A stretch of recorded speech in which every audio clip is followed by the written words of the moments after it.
I'm here with Henry. This is Henry. Henry is not a fan of people that he doesn't know. He often barks and lunges and air bites when he sees people that he doesn't know. In this video, we're going to go over some tips you can use, how you can introduce a dog like this to new people in a positive way. And we also have Annie. If we have a little dog, beige dog that comes to the shot, she's blind and deaf. She's going to stay here. We're going to do a little of this inside, a little bit outside. Now, when we're inside and we meet inside, there's only one exit to the dog. That makes everything kind of a little bit more on edge. When we're outside, there's all the sights, sounds, and smells that act as a nice distraction. So if you can meet people outside as opposed to inside, you're automatically going to make the dog more comfortable. Now, in order to do this technique, the dog needs to be non-reactive, which means it cannot be barking, lunging, air biting for sure. Now, I'm going to be using something called Click for Looks as well, and we're going to use a clicker for this. Now, this is a regular standard clicker. In order to use a clicker, you need to first do something called priming the clicker, and I'm going to show you how to do that right here. So you would do this really with about 10 treats on maybe 2 to 4 separate occasions, then you probably never have to do the priming of the clicker again. To prime the clicker, you first click, then you give the dog a treat. Then I would take a step or two into a different room, click, and as you're going to watch, so I'm going to wait for him to look away, and as soon as I see how he looked at me. So this is just, and we're not, all he has to do is just we click and give him a treat. So you click first and give him a treat for about 10 to 15 treats. Do that twice one day, twice the next day, and then you probably never have to do it again. Now for Click for Looks, what we're going to do is, and this is what we first did when we first came here because we weren't sure how reactive he would be.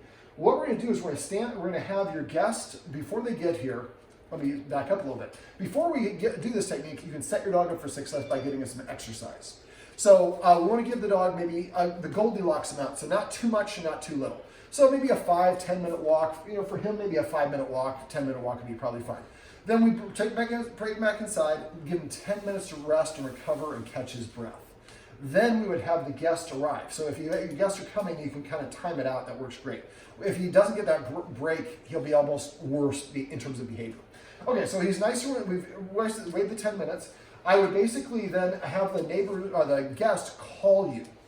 Now we're not going to bring her out. We're just going to bring him out. We're going to show you how to do this. What we're going to do is we're going to go outside. And before we do this, I would probably have one of you go outside and leave a small trail of treats off of your porch. Like, well, I think what we did is we just threw them in the grass. So the idea is we just don't want to come out the door and see the people immediately. So the people should be kind of behind a van or behind a truck, probably across the street, or really I guess about at the street level. That was a good distance for us. So when we first came out, I had the guardians, first they primed the clicker. They had about 5 treats. They threw them on the ground by these pumpkins. So he kind of was sniffing. Sniffing is calming and relaxing for dogs. It's a normal behavior. So he comes outside, doesn't see anyone, sniffs and gets rewarded for getting these treats. Then what we did at that point is I had the guardian have the clicker, and so and we had the person come out of sight. So if you have earbuds or an earwick or something like that, or talk to the dog on speakerphone, so you have your finger on the clicker and you have a treat in your hand, or have a pouch like this. So what I was doing, and I'll do it for him as soon as he looks at her, I'm going to do it. So Click for Looks means I'm just waiting for the dog, and when the dog looks where I want, then I click, and that is to tell the dog that's what I wanted you to do, and then a treat will be following directly. Now, if you're not going to do it for a minute or two because we're inside and he's used to her, he's not going to look at her. But outside, he's going to look at the people. So what you do is have the person like behind a shrub or something like that when you first come out, so the dog can't see you. And then after the dog's got all 5 treats, then you tell the person, okay, walk out, and have them walk out and just kind of walking very slowly, kind of in a circle or walking back and forth, and you just wait. As soon as he looks at them, and then you give him a treat. Now, if you want, you could say friendly as soon as he looks at them, then click, and then give him a treat. So you create a command word. Friendly means looking at person gets you a treat. What we're doing is we're helping him meet someone in a very easy way. There's plenty of distance, which makes him feel relaxed. There's the distractions I talked about being outside, which also makes him more relaxed. I can run away in every direction, which makes me feel empowered. And now all I gotta do is look at person, and I get a treat, and I hear the click that says that's what the human wanted, and I get a treat. And then we kind of walked a couple steps and did it again. Now we're not gonna have somebody out there to help us with this. That's why I'm describing all this here. And then basically, to seal the deal, you're gonna go for a little bit of a mini walk. Now I think about it, I guess we'll go ahead and go outside. Let's go ahead and head on out. And we're going to have the camera follow us. And we'll kind of mimic this a little bit. I'm going to hold the door with my elbow because it is coronavirus time. There we go. You got the arm? Yeah. All All right. So what we did, so we just threw a couple treats here, and he's got to find them. Now, right now, you see over here, we have the van. And so I was standing on the other side of the van, and then I appeared, and as soon as I appeared, and Henry looked, they clicked, gave him the treat. And then we did that about 5 or 7 treats. He seemed pretty relaxed. He actually started walking over towards me. And I told the guardians, I'm like, don't do that at first. But if he's using his nose, we're not going to call him away. We want him using his nose. It's very natural for them to use their nose. And if he's using his nose, he's not focusing on the boogeyman. And then after we got to the point where I look at someone, I get a treat. I look at them, I get a treat. After a while, I want to get more. And so he started walking towards them. At that point, we'll go ahead and walk out this way. I'm going to have you walk down your driveway if you could. And I'll kind of narrate as we're coming from mine. So basically, the person is going to be, now at that point, I'm going to have the person walk up. So it's about where this white Jeep is over there. So you're going to walk down with your dog and walk towards them. Whenever possible, you want the dog to approach the person as opposed to the person approaching the dog when you have a fearful or anxious dog. That way the dog, again, feels empowered. So so I'm going to have you, I'm going to be over here. Leave him up to me if you could. Now, if I am standing facing the dog, that's very confrontational. Try to more, make sure you're not putting a intentional leash, just calm. So if he approaches me, if I am front facing to him, that could put him more off on guard. So if I'm sideways like this, and the best thing to do is go down like this. Now he knows I've got treats because I've given him treats for 2 hours. But when he's going to come over, he's going to probably sniff the person. The person should avoid moving. Don't try to pet him. Don't give him direct eye contact. Don't look at him. Don't do anything.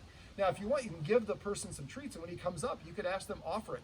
When I gave treats the first couple times that I did it, I was across the street where that white car is, and basically I was standing like this. He led up behind me, and I went like this.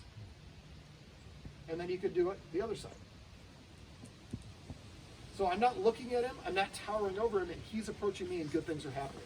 And we did another one, and if you see the tail going like that, that's what we like. If you see the tail straight up and stiff or that's not good. If he's staring and stiff, he's holding his breath, he's baring his teeth, his ears are a little bit weird, but usually if the ears go up and forward, those are all signs that I'm not comfortable. Don't lead him or pull him towards the person if he's giving any of those signs. If that's the case, then just have the other person on the other side of the street and walk together. So they're on that side of the street, we're on this side of the street, we're all walking the same line, but there's enough distance. We want to build in kind of a common experience. So then what I would do to seal the deal is just walk up the block, maybe about 5 or 6 houses, and in between each house, I would have the person just ask for him, hey, Henry. They could just give him a treat, or ideally, sit, and they give him the treat, and they walk, and then we go walk until somewhere between, so between each driver, we're gonna stop and give them 1 or 2 treats. And go about 4 houses, then turn around and walk back another 4 houses. It'll take you about 5-10 minutes, but by the time you're actually coming back home, he's met the person, I looked at them and good things happened. I got a bunch of treats on the grass, so I felt comfortable. I got exercise ahead of time. Now I look at them and good things happened. I walked up to them, good things happened. We went for a walk, good things happened. What didn't happen? The human didn't try to pet me. The human didn't try to talk to me. They didn't try to make me do anything that I didn't feel like doing. Then you can walk back in the house. Ideally, I like Henry to walk in first. And if he seems nice and comfortable, I would give your guest like a treat pouch like this full of treats. And then when he comes up to the guest, at first they can give him a treat just for give him a treat. But after he's gotten about 5 or 10, then I'd like to raise the criteria. If he seems pretty relaxed, Henry, sit. Then we give him the treat. And try not to say good boy, and try not to pet him. So we say sit, he sits, we give him the treat, and that's it. When he comes up and starts nudging us and all that, when I want to go to pet a dog, I go like this. See how he came to my hand? That's his way of saying, I want you to engage me. If I go like this, Henry, sit. If I go like this, the dog, and he turns his head to the side, or lowers his head, or backs away. Wow, look at that. Oh, look, put the camera up there. South for the winter, evidently. Wow. That's crazy. All right, back to me.